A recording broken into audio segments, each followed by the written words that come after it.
평창올림픽은 주최국인 한국이 주도하는 스포츠 체전이 아니라 평창이라는 무대에서 정치적인 쇼를 벌이는 북한을 위해 장구나 쳐주는 삼류 무대로 전락했다.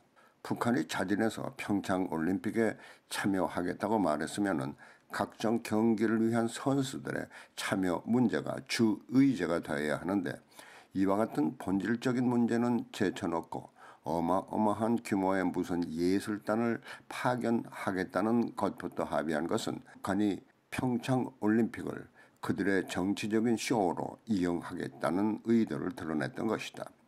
그러나 북한의 참여가 그저 황송하기만 한 남한은 자진해서 주최국의 권위를 상징하는 태극기마저 북한에 헌납하며 한반도기를 앞세우겠다고 하는가 하면은, 매달만을 향해서 온 힘을 다해 이날만을 기다린 여자 학기 팀에게는 총리까지 나서서 메달도 따지 못할 텐데 적당히 북한 선수와 함께 뛰라면서 남북한 혼성팀을 만들어주며 올 평창올림픽을 북한에 헌납하고 있는 것이다. 이것도 모자라 그동안 첫 메달을 향해 피나는 훈련을 해온 4인승 봅슬레이 경기에 이 종목의 선수도 없는 북한과 팀을 꾸린다니 한국의 선수들을 북한의 제물로 바치는 격이다.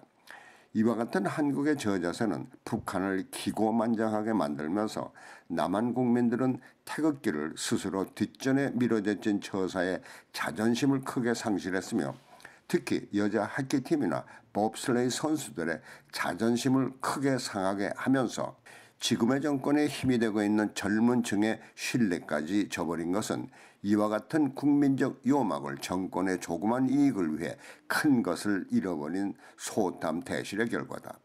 그 결과는 높은 지지율을 앞세우던 지지가 급속히 떨어지면서 정권의 자만심에도 상처를 주고 있다.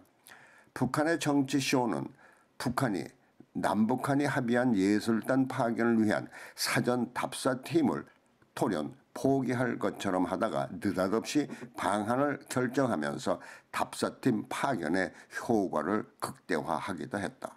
그러면서 북한이 인기도 없는 최악의 동계올림픽을 위대한 조선민주주의 인민공화국이 참가함으로써 구원해 줬다고 말하자 청와대가 북한의 올림픽 참가야말로 국제적 관심을 일으키고 흥행을 확인하게 됐다고 화답해서 북한의 정치 무대에 맞장구치며 장구치는 모습을 드러낸 것이다.